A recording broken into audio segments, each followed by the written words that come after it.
8h36, c'est l'heure du journal de la Coupe du Monde féminine de foot Nikos, dont Europe 1 est la radio officielle. La Coupe du Monde féminine. L'événement foot est sur Europe 1. Et du lundi au vendredi, après la revue de presse, le journal de la Coupe du Monde féminine avec vous, Jérôme Lacroix. Bonjour. Bonjour Nikos, bonjour à tous. 3 titres à la une. France-Norvège, demain à Nice, tribune comble pour le plus gros morceau du premier tour. Qui jouera côté français? Blessure légère mais tenace pour 2 joueuses majeures. Et puis les Américaines, nature forte, championnes en titre et fâchées avec leur patron. La Coupe du Monde féminine. Europe 1, radio officielle.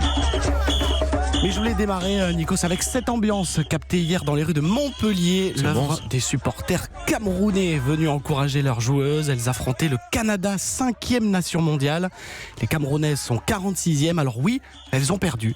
Mais un petit but à 0 seulement. Triste mine, mais bonne figure. Et c'était bien hier, la journée des valeureuses. Les Argentines, de leur côté, ont fait parler la grinta. Vous savez, l'esprit de combat sud-américain pour résister aux japonaises vice-championnes du monde, 0-0. Et nos bleus alors, quelles sont les nouvelles des Veille de filles? France-Norvège, entraînement hier, la défenseuse Wendy Renard et l'attaquante Eugénie Le Sommer. Elles sont légèrement blessées, elles ont été ménagées.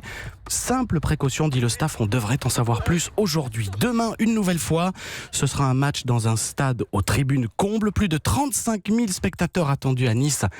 Et ça va compter, la défenseuse Amel Majri. Sentir toute cette ferveur autour de nous, ça nous pousse et ça nous propulse quand on a des moments, par exemple, de moins bien. C'est ce plus, des fois, qui fera la différence pour nous aider à gagner certains matchs. France-Norvège, demain, soirée spéciale sur Europe 1, 20h, 23h30, match en intégralité.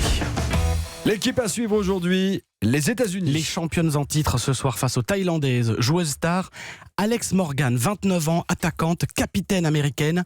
9,5 millions d'abonnés sur les réseaux sociaux. C'est plus que Tony Parker ou Tiger Woods.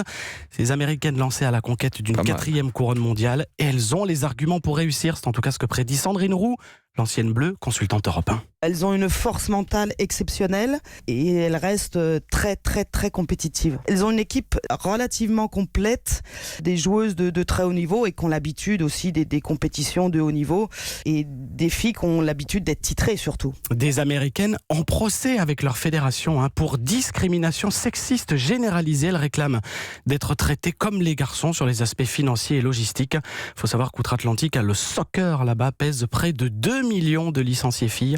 C'est quasi autant que les garçons en France.